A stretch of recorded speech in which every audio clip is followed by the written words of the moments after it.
365B జాతీయ రహదారి alignment మార్పుకు కేంద్రం అంగీకరించిందంటే అది పూర్తిగా మెదక్ ఎంపీ రఘునందన్ రావు కృషి ఫలితమేనని సిద్దిపేట జిల్లా బీజేపీ అధ్యక్షుడు శంకర్ ముదిరాజ్ తెలిపారు. పాత అలైన్మెంట్ ద్వారా దుద్దెడ, ఎన్సాన్పల్లి, తడకపల్లి, మరపడగ, బూరుగుపల్లి, ఖమ్మంపల్లి, చినుగుండవెల్లి, పుల్లూరు, మల్యాల గ్రామస్తులు తమ భూములు కోల్పోతున్నారని ఎంపీ రఘునందన్ రావు ప్రత్యేక చొరవ తీసుకుని జాతీయ రహదారుల శాఖ కార్యదర్శి ఉమాశంకర్ దృష్టికి తీసుకెళ్లారని చెప్పారు. స్పందించిన జాతీయ రహదారుల కార్యదర్శి ఉమాశంకర్ ప్రత్యామ్నాయ మార్గం ఏర్పాటు చేస్తామని హామీ ఇచ్చారని తెలిపారు. సిద్దిపేట ప్రెస్ క్లబ్లో నిర్వహించిన మీడియా సమావేశంలో రైతులతో కలిసి శంకర్ ముదిరాజ్ మాట్లాడారు. రైతుల భూములకు ఎలాంటి నష్టం లేకుండా రాజీవ్ రహదారి సిద్దిపేట ఔటర్ రింగ్ రోడ్డుతో అనుసంధానం చేసే మార్గాన్ని ప్రతిపాదించారని తెలిపారు. గతంలో చేసిన సర్వేను తాత్కాలికంగా నిలిపివేశారన్నారు. అనంతరం అన్ని గ్రామాల రైతులతో కలిసి ప్రెస్ క్లబ్ నుండి గాంధీ వరకు ర్యాలీగా వెళ్లి ఎంపీ రఘునందరావు చిత్రపటానికి పాలాభిషేకం చేశారు. బాణసంచా పేల్చి మిఠాయిలు పంచుకొని సంబరాలు చేసుకున్నారు. కార్యక్రమంలో పలు గ్రామాల రైతులు, నర్సింలు, మధు, రాములు, బీజేపీ నాయకులు జనార్దన్, బాసంగారి వెంకట్, సంతోష్ పాల్గొన్నారు.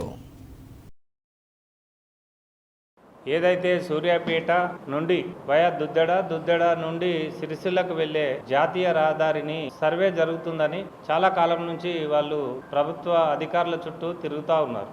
గౌరవ మెదక్ పార్లమెంటు సభ్యులు మాధవనేని రఘునందన్ రావును వారు కలిసిన తర్వాత కేంద్ర మంత్రివర్యులు నితిన్ గడ్కరీ తోటి మాట్లాడి దానికి సంబంధించిన ప్రాజెక్టుకు సంబంధించిన పూర్తి వివరాలను తీసుకొని నిన్న రైతుల ప్రతినిధి బృందాన్ని తీసుకొని నితిన్ గడ్కరీ గారి ఛాంబర్కు న్యూఢిల్లీకి వెళ్ళి పూర్తిగా ఈ ప్రాజెక్టుకు సంబంధించిన వివరాలను వారికి అందజేయడం జరిగింది. ఎంపీ గారు చెప్పిన విధంగా మారుస్తామని వారు మాట ఇవ్వడం కూడా జరిగింది. గత సంవత్సరంన్నర నుంచి 2023 డిసెంబర్లో సాయిల్ టెస్ట్ కోసం నేషనల్ హైవే వాళ్ళు రావడం జరిగింది. అప్పుడే ఈ రోడ్డు ప్రతిపాదన జరిగిందని మాకు తెలిసింది. ఎందుకంటే కొందరు వారి స్వార్థ ప్రయోజనాల కోసం ఈ రోడ్డు అలైన్మెంట్ తీసుకురావడం జరిగింది. గత ప్రభుత్వ పెద్దలు వాళ్ళ భూముల కోసం ఈ రోడ్డును వేసుకోవడం జరిగింది.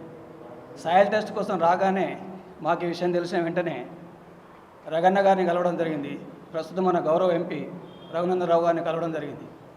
అప్పుడే అన్నగారు మాకు ఎట్టి పరిస్థితుల్లో కూడా రైతేసిన రాజ్యము ఎద్దేసిన వ్యవసాయం బాగుపడదు, నా రైతులు ఎప్పుడు కూడా కన్నీరు పెట్టకూడదు, మీకోసం నేను గల్లీ నుంచి ఢిల్లీ వరకైనా కొట్లాడతాను, టెంట్ వేసుకొని టెంట్లో కూర్చుండైనా మీ కష్టాన్ని నా భుజస్కంధాలపై వేసుకొని మీకు న్యాయం జరిగే వరకు పోరాడతాను, మీ భూములు కాపాడే బాధ్యత నాదని హామీ ఇవ్వడం జరిగింది. అదేవిధంగా గత సంవత్సరం నుంచి కూడా పలుమార్లు రీజనల్ ఆఫీసర్ తడికి కానీ ఢిల్లీకి కానీ ఈ విషయం తీసుకెళ్ళి మా అందరికీ ధైర్యాన్ని చెప్తూ ఇలా చక్కటి పరిష్కారం చూపించడం జరిగింది.